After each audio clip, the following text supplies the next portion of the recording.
চলো বন্ধুরা, এখন খিচুড়ির জন্য কিছু মশলা রেডি করে নিচ্ছি। এই মশলাটাকে শুকনো খোলায় ভেজে নিচ্ছি।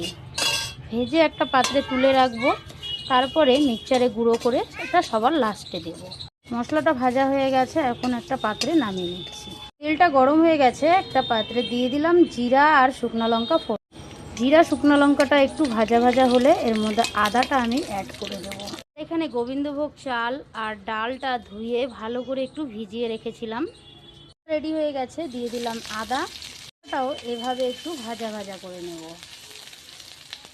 ভাজা হয়ে গেছে, দিয়ে দিচ্ছি চালগুলো।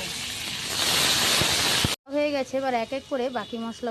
চামচের মতো হলুদের গুঁড়া দিলাম, চামচের মতো লবণটা দিয়ে দিলাম।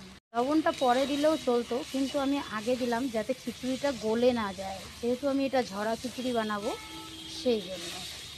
এভাবে এখন 10-15 মিনিট ভালো করে চাল আর ডালটা আমি ভেজে নেব। চাল আর ডালটা কিন্তু ভাজা হয়ে গেছে, খুব সুন্দর করে ভেজে নিয়েছি। এবার আমি এর মধ্যে গরম জলটা দিয়ে দেবো। তো এইবার আমি জলটা দিয়ে দিচ্ছি। আমি গরম জল অ্যাড করতেছি, তোমরা চাইলে ঠান্ডা জলও অ্যাড করতে পারো।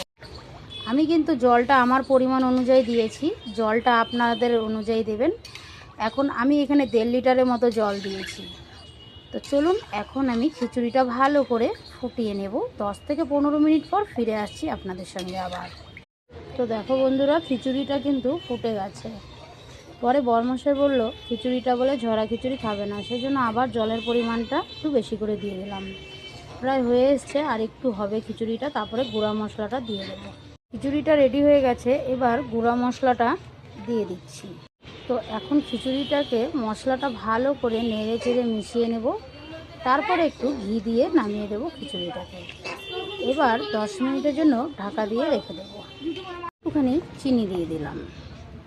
খিচুড়িটা কিন্তু রেডি হয়ে গেছে, আর জলটা পরে টেনে নেবে, সেই জন্য এরকমই আমি খিচুড়িটাকে এখন নামিয়ে দিচ্ছি।